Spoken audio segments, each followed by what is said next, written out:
স্বাগতম আপনাদের সবাইকে আমার চ্যানেলে। আমি রফিক। আজ আমরা কথা বলবো এক নতুন নাটক নিয়ে যা সম্প্রতি আমাদের সামনে এসেছে, কোথাকার পানি কোথায় গড়ায়। এই নাটকটি পরিচালনা করেছেন সোহেল হাসান এবং চিত্রনাট্য লিখেছেন অনামিকা মণ্ডল। প্রধান চরিত্রে অভিনয় করেছেন নিলয় আলমগীর এবং জান্নাতুল সুমাইয়া হিমি। তো চলুন নাটকটির বিভিন্ন দিক সম্পর্কে বিস্তারিতভাবে আলোচনা করা যাক। এই ভিডিওটির মাধ্যমে আপনারা জানতে পারবেন এই নাটকটি কেমন, কাদের জন্য তৈরি হয়েছে, আর নাটকের গল্পটাই বা কি। আর যারা অসাধারণ নাটকের রিভিউ দেখতে চান তারা প্লিজ চ্যানেলটি সাবস্ক্রাইব করে পাশে থাকবেন। প্রথমে নাটকের পরিচালনা ও স্ক্রিপ্ট নিয়ে কথা বলি।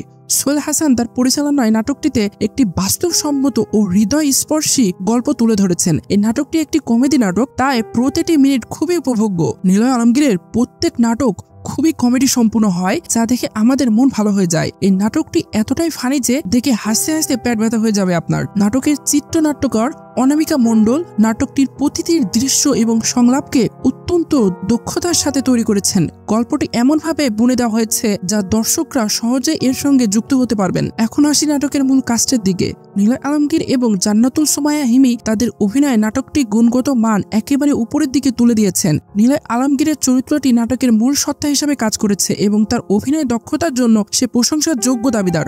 অন্যদিকে জান্নাতুল সুমাইয়া হিমি তার অভিনয়ের মাধ্যমে নাটকের স্নিগ্ধতা এবং আবেগের গভীরতা যুক্ত করেছেন। তাদের কেমিস্ট্রি নাটকটিকে কেন্দ্রবিন্দু এবং তা আমাদের মনে স্থায়ী প্রভাব ফেলেছে। তাকে যে ডায়লগ ডেলিভারিগুলো দেওয়া হয়েছে তা সত্যি অসাধারণ। 1 মিনিটের জন্য কোনো প্রকার বিরক্ত লাগবে না নাটকটি দেখে। প্রতিটি সেকেন্ডই খুবই এনজয় করবেন। আর বিশেষ করে হিমির কার্যকলাপ আপনাকে খুবই হাসাবে, প্রতিটি সেকেন্ডই আনন্দ দিবে। এই নাটকটি এমন একটা কমেডি নাটক যা প্রতিটি নাটক প্রেমীকে দেখা উচিত। নাটকের গল্পের ক্ষেত্রে কোথাকার পানি কোথায় গড়ায় একটি অসাধারণ সামাজিক সমস্যাকে কেন্দ্র করে, যা আমাদের সমাজের বাস্তবতা এবং প্রতিদিনের জীবনকে তুলে ধরেছে।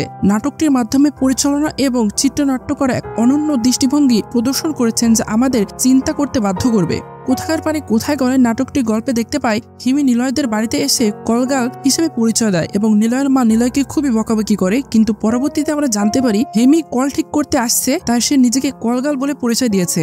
সে নিজেই জানে না কলগাল মানে কি।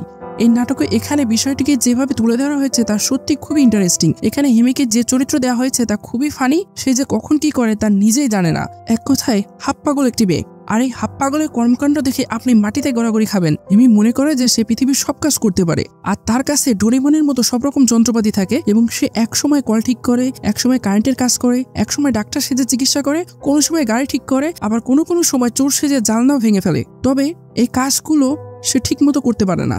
ঠিক করতে চেষ্টাগুলো সবকিছু নষ্ট করে ফেলে। যেমন গাড়ি ঠিক করতে গেলে ভালো গাড়ি নষ্ট করে ফেলে, কারেন্ট ঠিক করতে গেলে কারেন্টের 12টা বাজিয়ে দেয়, অর্থাৎ সে সবকিছু নষ্ট করে দেয়। এই মেয়েটার পাগলামি দেখে নিলয় তাকে একটা রুমে আটকে দেয় এবং হিমি পুলিশকে কল করে জানিয়ে দেয়। পুলিশ তাদের বাড়িতে আসলে নিলয়ের মা জানায় তার সাথে তার ছেলের বিয়ে দেবে, তাই আটকে রেখেছে হিমিকে। এতে সুযোগ বুঝে হিমির বাবাও বিয়ে দিতে চায়, তাই পুলিশ নিজে দাঁড়িয়ে থেকে হিমির সাথে নিলয়ের বিয়ে দিতে চায়। এবং এরপর কি হয় তার জন্য দেখতে হবে এই নাটকটি। হিমির সাথে কি নিলয়ের বিয়ে হয় নাকি হয় না, আর হলো এই পাগলের সাথে বিয়ের পর তার পরিণতি কি হয় তা জানতে পারবে নাটকটি দেখার মাধ্যমে। প্রযুক্তিগত দিক থেকে নাটকটি অত্যন্ত সৃজনশীল।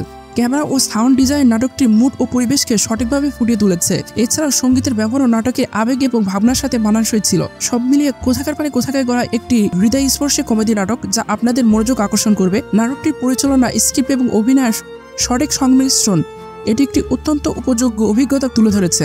নাটকটিকে আমি রেটিং দিতে চাই 3.5 আউট অফ 5। এক নিলয় আলমগীর হিমি সহ সকলের দারুণ অভিনয়ের জন্য, 2 অসাধারণ ফানি সিনের জন্য, 3 budget background music sound quality এর জন্য 0.5 দিতে চাই। কমেডি নাটকের সাথে সোশ্যাল মেসেজ দেওয়ার চেষ্টা করার জন্য। তারা যদি নাটকটি দেখে থাকেন তাহলে কমেন্টসে আপনার মতামত জানান, আর যদি না দেখে থাকেন তবে দেখে আসার পর আমাদের চ্যানেলে এসে মতামত করতে ভুলবেন না। ভিডিওটি ভালো লাগলে লাইক দিন, শেয়ার করুন এবং চ্যানেলটি সাবস্ক্রাইব করতে ভুলবেন না। এবং শুভকামনা রইল পরবর্তী ভিডিও দেখার জন্য।